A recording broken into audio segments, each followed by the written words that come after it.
Au nom du Père et du Fils et du Saint-Esprit. Amen. Nous voici à nouveau pour ce temps de Lectio Divina. Et moi, c'est Père Jean de la communauté Semence du Verbe, prêtre missionnaire ici à Obala, au Cameroun. Il y a une grande joie d'être là avec vous, avec chacun de vous. Et j'espère que tu as ton cahier, ton stylo, ta Bible. C'est toujours très important de noter, d'écrire. Et aussi, j'espère que tu as fait déjà ta Lectio Divina. Il faut faire l'exercice, les 5 étapes. Qu'est-ce que la parole de Dieu dit? Ce que Dieu me dit, ce que je réponds à Dieu, la parole qui enflamme mon cœur, comment je suis appelé à vivre la parole. C'est très important de le faire chaque jour. N'oubliez pas aussi de visiter notre site, notre communauté catholique Semence du Verbe, et aussi de faire votre inscription. D'accord? Et aussi de les partager à vos amis pour que d'autres puissent aussi profiter de ce moment de grâce. Ok? Aujourd'hui, nous célébrons Sainte Thérèse d'Enfant Jésus, sainte patronne des missions, une carmélite qui est entrée dans la vie religieuse à l'âge de 15 ans et qui est morte à l'âge de 24 ans, toute jeune, mais qui n'a pas sorti jamais de son Carmel, mais qui avait une âme immense, comme le monde. Elle voulait partir en mission pour annoncer Jésus, de témoigner de l'amour de Jésus partout dans le monde. Et c'est cette sainte aussi que nous célébrons aujourd'hui et qui est aussi une sainte patronne de notre communauté. Je l'aime beaucoup parce que c'est Sainte Thérèse d'Enfant Jésus qui est allée me chercher là-bas au Portugal et qui m'a conduit jusqu'à la communauté. J'en suis sûr.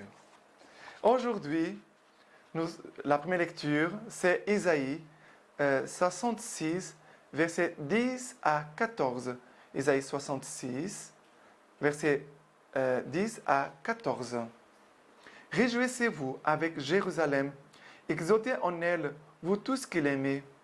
Soyez avec elle dans l'allégresse, vous tous qui avez pris le deuil sur elle, afin que vous soyez allaités et rassasiés par son sein consolateur, afin que vous souciez avec délice sa mamelle pâtureuse. Car ainsi parle le Seigneur, voici que je fais couler vers elle la paix comme un fleuve, et comme un torrent débordant la gloire des nations. Vous serez allaités, on vous portera sur la hanche, on vous caressera en vous tenant sur les genoux. Comme celui que sa mère console, moi aussi je vous consolerai. À Jérusalem, vous serez consolés. À cette vue, votre cœur sera dans la joie, et vos membres reprendront vigueur comme l'herbe. La main du Seigneur se fera connaître à ses serviteurs et sa colère à ses ennemis. Alors, ici la première lecture d'aujourd'hui commence par une invitation à la joie.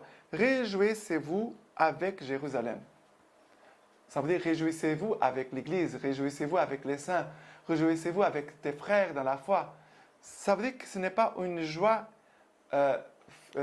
centrée sur moi, une joie égoïste, on pourrait comme ça dire égoïste. Non, c'est au contraire, c'est une joie à partir des autres pour moi. Ça veut dire que la joie vient des autres et moi je l'accueille. Ça veut dire que je partage la joie des autres. Et ça, c'est très important. Et surtout quand ça concerne Dieu. Parce que Dieu, je peux toujours recevoir la joie à partir du cœur de Dieu. Je ne suis pas dans la joie à cause de moi, de mes mérites, de mes œuvres, de ce que j'ai fait, mais je peux être dans la joie à cause de ce que Dieu est, de ce que Dieu a fait aujourd'hui dans le cœur de beaucoup de personnes. Ça veut dire que c'est une joie qui vient de la foi. Très importante. Et il dit ici, réjouissez-vous avec Jérusalem, exaltez en elle, vous tous qui l'aimez. Soyez avec elle dans l'allégresse. Voilà. Ici, c'est toute une invitation à la joie. Toute une invitation à la joie. Et en même temps, il dit comme ça, le Seigneur veut être ton consolateur. Il dit, afin que vous soyez allaités et rassasiés par son sein consolateur. Ici, bien sûr, c'est comme l'amour maternel. Bien sûr qu'un papa peut consoler ses enfants, mais souvent c'est la maman qui console ses enfants. Quand un enfant tombe, il pleure, ou il a peur, il vient vers la maman, maman il pleure, et maman le prend dans ses bras, le console. Et l'enfant, après, il se tait, parce qu'il se sent consolé. Il se sent plus rassuré. D'accord? Très important, le Seigneur, aujourd'hui, vient aussi avec la joie, aussi avec la consolation, comme une maman, et aussi avec la paix. Je fais couler vers elle la paix comme un fleuve et comme un torrent débordant la gloire des nations. Nous voyons ici comme le débordement du cœur de Dieu. Le cœur de Dieu déborde tout le temps. C'est comme une source qui ne s'arrête jamais. Et Dieu vient à notre rencontre aussi avec cette paix, comme un fleuve. Et aussi, il veut nous combler de sa gloire. C'est l'amour de Dieu. C'est l'amour de Dieu qui fait cela. Nous devons être petits, accueillir et dire merci. Voilà. Être petit, humble, accueillir et dire merci et rendre grâce à Dieu. Il a des grâces, parfois, que Dieu nous demande comme un travail pour l'acquérir. Mais aussi, il y a des grâces que Dieu nous donne gratuitement, sans aucun mérite, sans faire d'effort. Le Seigneur, aujourd'hui, vient gratuitement nous aimer comme une mère, pour nous consoler et nous donner la paix. Il dit comme ça, on vous caressera en vous tenant sur les genoux, comme celui que sa mère console. Oh, c'est beau, d'être si petit. Mais ça, c'est la spiritualité de la petite Thérèse, qui nous invite à être comme un petit enfant. À être comme un petit enfant. Regarde, un petit enfant, il est vulnérable, il est abandonné dans les bras de ses parents, il fait confiance. C'est comme ça. Le cœur de l'enfant, il est comme ça. Il est abandonné, il est confiant, il se réjouit de voir son papa et sa maman. Il les aime, il va sourire, il va les aimer gratuitement. Aujourd'hui, le Seigneur veut nous aider à retrouver à nouveau notre cœur d'enfant. Ce cœur de confiance, ce cœur d'abandon, ce cœur petit, ce cœur fragile aussi, mais qui sait que c'est Dieu qui prend soin de lui. Cette certitude, mais aussi comme cette mère, le Seigneur aussi veut nous consoler. Il dit qu'à cette vue, ça veut dire comme une mère console, aussi Dieu dit, je vous consolerai. Et après, il dit, à cette vue, votre cœur sera dans la joie et vos membres reprendront vigueur. Ça veut dire, il a une force. Regardez, à partir de la petitesse, comme un enfant, qu'est-ce qui se produit après? Une grande joie et la vigueur, la force. C'est pour ça que la petite Thérèse, elle dit souvent comme ça. Elle dit, je suis comme un enfant qui me cache dans tes bras. Voilà, quand je me cache et j'attends toutes les grâces de toi, toutes les forces de toi, toute la protection de toi, mais en même temps, elle parle, je suis comme un vaillant guerrier qui combat sans peur. Voilà. Sainte Thérèse d'Enfant Jésus, elle est à la fois petite, très fragile, et en même temps une âme forte, courageuse, un vaillant guerrier. Et après, voilà, le Seigneur qui dit, la main du Seigneur se fera connaître à ses serviteurs. La main du Seigneur se fera connaître. C'est la paternité de Dieu. La petite Thérèse aussi, elle nous parle beaucoup de la paternité de Dieu. Dieu Père, elle va dire, mon ciel, c'est de me savoir que je suis ton enfant, ta fille, de pouvoir t'appeler mon Père, mon Papa. C'est cela. Pour moi, elle dit, mon ciel, c'est de savoir que je suis ta fille et de pouvoir t'appeler mon Papa, mon Père.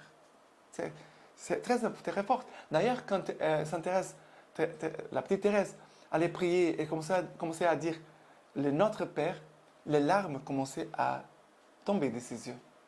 Tellement elle était émue de dire, mais oh, quelle grâce de pouvoir appeler Dieu mon Père, mon Papa. Ok? Maintenant, les psaumes d'aujourd'hui, c'est le psaume 131, 130, versets 1 à 3. Seigneur, je n'ai pas le cœur fier, ni le regard hautain. Je n'ai pas pris un chemin de grandeur, ni des prodiges que me dépassent. Non, je tiens mon âme en paix et silence, comme un petit enfant contre sa mère. Comme un petit enfant, telle est mon âme en moi. Mets ton esprit, espoir Israël, dans le Seigneur, dès maintenant et à jamais. Et ici, le titre de ce psaume, c'est l'esprit d'enfance. L'esprit d'enfance. Parce que c'est la petite Thérèse qui va nous parler de la petite voix. C'est de cet esprit d'enfance.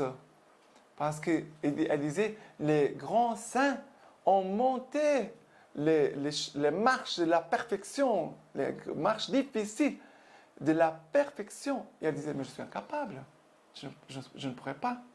Alors, je dois être petite, rester toujours petite, mais en sachant que Dieu le Père va se abaisser vers moi, il me prendra dans ses bras et m'élèvera jusqu'à lui. Ah, la sagesse de la petite Thérèse. Mais regardez, elle parle beaucoup de l'humilité. Parce que parler de la petite voix, de l'enfant spirituel, d'être petit, ça parle beaucoup de l'humilité. Beaucoup d'humilité. Mais dans cette humilité, dans cette petitesse, il a une grande espérance. Pourquoi? Parce que j'attends tout de mon Père. Je confie en Dieu mon Père. Elle va même dire, même si le ciel il est plein de nuages obscurs, j'ai toujours confiance, car je sais que au-delà des nuages, le soleil brille toujours. Voilà, c'est cela, le cœur, l'enfance, l'esprit d'enfance. Elle dit, je tiens mon âme en paix silencieuse, comme un petit enfant contre sa mère. Je n'ai pas pris un chemin de grandeur, ni des prodiges qui me dépassent. Elle dit, non, ça, je ne vois pas ça, hein. Non. Il y a des personnes qui cherchent tout le temps des prodiges, des chemins de grandeur, des choses qui dépassent. Mais elle dit non, c'est pas ça que je cherche. Mais elle dit, comme un petit enfant, telle est mon âme en moi. Et après, elle finit en disant, mets ton espoir dans le Seigneur, Israël dans le Seigneur, dès maintenant et à jamais. Ça veut dire, mets ton espérance. Ça veut dire que le cœur d'enfant, c'est toujours un cœur qui garde la confiance, la paix et l'espérance. Ça sont trois choses sûres. La confiance, la paix et l'espérance. Ça, c'est l'esprit d'enfance que la petite Thérèse est venue nous apprendre. Ces petits chemins dont elle dit que c'est un chemin court, tout droit, rapide, pour avoir accès au cœur de Dieu notre Père. Et pour l'évangile d'aujourd'hui, c'est Matthieu chapitre 18, versets 1 à 5. Matthieu 18, versets 1 à 5. À ce moment, les disciples s'approchèrent de Jésus et dirent, « Qui donc est le plus grand dans le royaume des cieux ?» Il appela à lui un petit enfant, les plaça au milieu d'eux et dit, « En vérité, je vous le dis, si vous ne retournez à l'état d'enfant, vous n'entrerez pas dans le royaume des cieux. Qui donc se fera petit comme ce petit enfant-là, celui-là est le plus grand dans le royaume des cieux. Quiconque accueille un petit enfant tel que lui, à cause de mon nom, c'est moi qu'il accueille. » Alors, cet évangile ici parle aussi, voilà, d'un petit enfant. On parle de l'enfant spirituel, la petite voix. Et Jésus va dire ici, qui donc se fera petit comme ces petits enfants-là, celui-là est le plus grand dans le royaume des cieux. On pourrait retenir cette phrase, la prendre par cœur, de prier avec cette phrase, avec cette parole. Qui donc se fera petit comme ces petits enfants-là, celui-là est le plus grand dans le royaume des cieux. Se faire petit enfant comme ces petit enfant-là. Se faire petit comme ces petits enfants-là. Ça veut dire que nous voyons les enfants et on les regarde et on doit se dire, je dois devenir petit comme lui. Voilà. Ça veut dire que l'enfant, il est aussi mon maître, il est mon professeur, n'est-ce pas? Parce que Jésus dit, il dit, en vérité, je vous le dis, si vous ne retournez à l'état d'enfant, vous n'entrerez pas dans le royaume des cieux. Mais devenir enfant, ce n'est pas enfantillage. Maintenant, je vais commencer à jouer avec les jouets. Non, non, ce n'est pas ça. On reste adulte, on reste responsable, on reste mûr, on reste sérieux, on reste ferme dans nos engagements. Mais, on doit revenir à l'état de petit enfant. Ça veut dire qu'il y a comme un travail, c'est un travail de conversion en fait. C'est un travail de conversion. Et souvent, le Seigneur va se servir, ce n'est pas obligatoire, mais le Seigneur peut se servir, et peut-être souvent il va se servir des situations pour nous dures, difficiles, pour que nous descendions au-dedans de nous pour retrouver à nouveau le cœur de l'enfant. Parce que le cœur de l'enfant, il a beaucoup de qualités. Et une des qualités, c'est toujours un cœur qui s'émerveille. Un cœur d'enfant, c'est toujours un cœur émerveillé. Jamais un enfant va dire je connais déjà ça, je connais tout. Non, le cœur de l'enfant, il est toujours émerveillé. Oh, c'est génial ça, c'est merveilleux, c'est incroyable. Et cette grâce touche aussi notre vie de prière, notre vie de contemplation. Parce que devant Dieu, notre cœur devient toujours émerveillé, toujours petit, reconnaissant.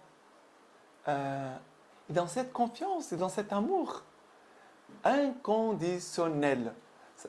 Avoir le cœur d'enfant, c'est de croire à l'amour inconditionnel.